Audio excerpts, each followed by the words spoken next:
I have what's called 2400 vision. I don't know what it's like to drive a car or see certain things. I can see colors and distinguish colors, but I don't see detail. All my books were on cassette tape or some form, so I listened. I remember being in my first grade and people being able to kick the ball and move around the bases. I couldn't do that. When you hear the conventional description of CMT or any of the neurological conditions, very often it's from the old pattern of the nervous system is fixed, what you got is what you got, and if you wreck part of it, it's wrecked. So the definition of CMT, and they call it that for a reason, because it's actually three physicians' names. So it's Charcot, Marie, and Tooth. It's an inherited peripheral neuropathy, which means it's the nerves beyond the spinal cord out into the periphery of the body. The person loses the ability to use both the muscles there, but it also alters their sensation. And it tends to affect the lower legs and eventually the hands as well. It being so rare of 150,000 in the whole United States, and in practically every case different, the similarities are just in the hand and the feet. So they don't know about the future. There is not any pills or medication you can do for it. So that's what makes it discouraging, that you go to doctors that are heavily trained and there aren't any answers. The doctors describe the future and the outlook as being in a wheelchair.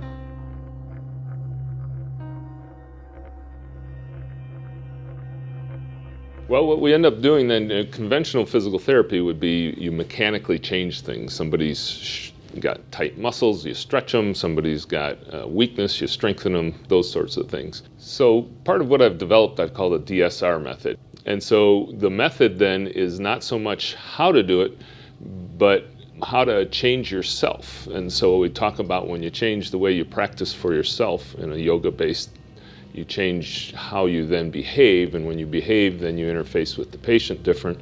And when you teach the patient the same principles, they begin to change. And so you have this dance back and forth, dynamic systems. So the method looks at that broad, holistic thing, but the name is really just a pseudonym for yoga.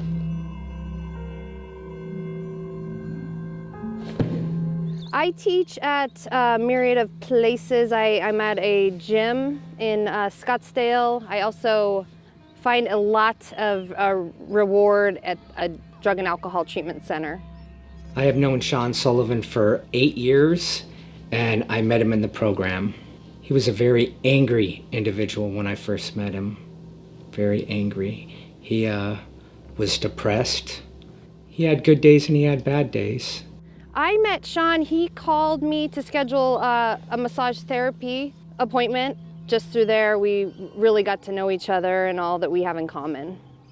I began drinking in the 6th grade. I would say that I started drinking alcohol, beer, and I liked the effects of it. I liked how it felt. What it did to me is make me feel like everybody else for a short amount of time till it didn't, and I was okay with this, so I did it. My point of hitting rock bottom would be the appendix ruptured.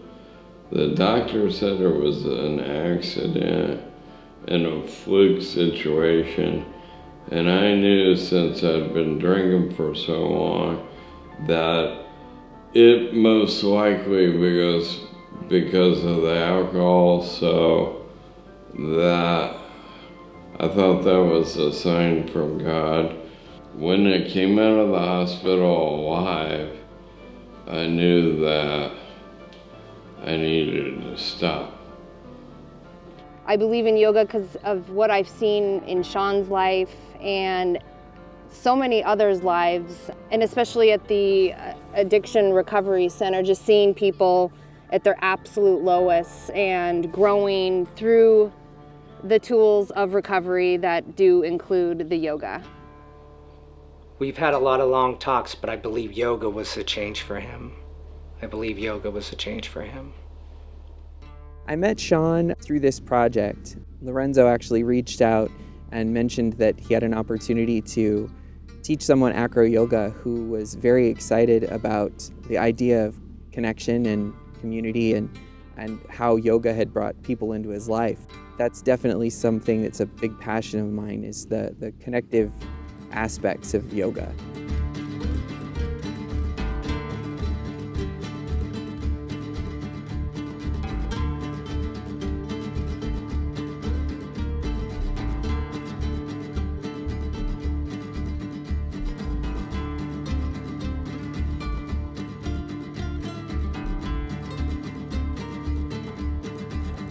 The day I'd met Matt, I was still sitting in the chair and talking to him. I did it 2 days later in a classroom full of people, and people lifted me up out of the chair and I got on the floor. So I liked it a lot instantly. So it was really about getting them to sense and feel at the beginning and know that while there were some things wrong with the body, there were a whole lot right. And that's what we started to build on. When he sits there every day in class and thinks about stretching his fingers long, reaching onto the mat for up dog, we know now that that goes up and it lights up the part of his brain that's connected to his hands. And when he does that regularly, and that starts to change how the genes fire. And when the genes upregulate, they start to grow little branches out. And that's what we call neuroplastic or new synapses. When you're in an Acro Yoga position, you're generally either totally trusting of whoever you're depending on, or you are providing the entirety of the support for another human being. There are options and answers now. My hands have gotten stronger. My lower body, meaning the calves and ankles, where I couldn't do anything before, have gotten stronger. And I'm able to pick up things more, do more physical stuff. Shawn Sullivan has changed a lot since I first known him. He gets out there and he does things that he's never done before. He's up by 5:45 in the morning, gets ready to do yoga at 8 o'clock. He doesn't have a set routine anymore. It's like he deviates all the time from it, and before you would have never seen that with Shawn. When the organism, the individual, begins to utilize or pay attention to things they didn't in the past, that creates changes in the nervous system where it can actually create new connections, create new associations.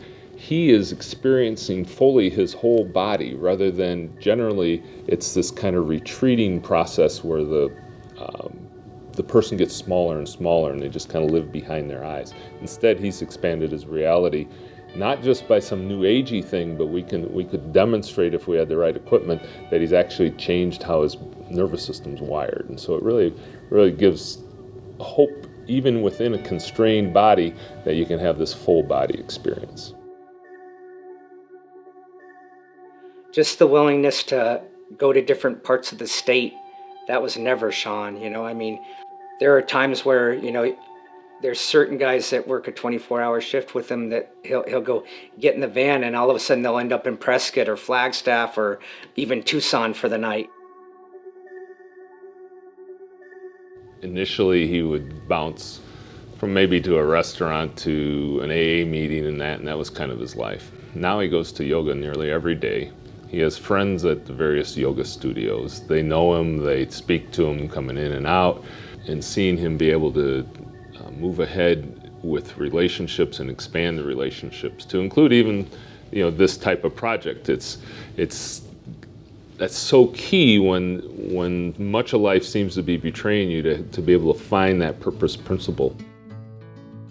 The changes to me is that it gives you an avenue to do a lot of stuff and feel like everybody else, and it's a social aspect, as in doing it in class of a lot of people. I like bigger classes, like 70, 80, 90 people, because with the vision limitations, I can follow all the people around me. So when I sit on the mat and do yoga, or even before class, it makes me think, and you're at peace. I never feel more connected with another person than when we're working together. You really find a rhythm and a flow, and you feel like one person going through one motion together. I never feel as much gratitude as when after I take a yoga class. I don't know what it is, but when I'm done, I feel serenity so that I can be a better person. Early on, I learned so much from Shawn from his experience in AA, because that's so much a part of it. Get out of the future, get out of the past, get here. That's yoga. I've found an avenue of exercise. Being a diabetic, it's helped my weight loss, my blood sugars. It has helped. Well, the exercise that I did before was swimming, and that didn't build any strength or muscle mass, and it didn't really lower the blood sugar, but the yoga has. To find us in this thing called life that is full of uncertainty, in Shawn's case, full of unfairness, you know, the visual disability, the CMT, and yet still somehow out of that transform that life into something that's meaning. And it's very rare that you spend time with Shawn and you go away thinking, boy, I feel worse. All it takes for us is to get out of bed, get dressed, go to a yoga class, and just knowing what the Reverend Wheels has to go through to get to a yoga class and never hearing 1 ounce of complaining. The Reverend Wheels is an inspirational badass. He's made my problems seem really, really small. He gives hope for people, you know, that don't have any hope. He's, you know, just his daily struggles and him getting through it with a smile on his face is amazing to me. I think the Reverend Wheels is an inspiration to anybody who feels like they're coming up against a boundary. Anyone who has a limitation, and regardless of what that limitation is, we all have them in our minds. Shawn lives in the circumstance he does. He doesn't put up with crap, and that's part of the AA thing, and he goes right to it. He does it with joyfulness, and he does it with love. When he rolls in, time to get real, time to drop the crap. I think personally everybody should consider doing yoga. My answer is why not? So, you know, you have to find what works for you, and I found that this form of exercise I can do, and that people with disabilities, that if they give stuff a try and that they can see like me doing it, maybe it'll work out for them.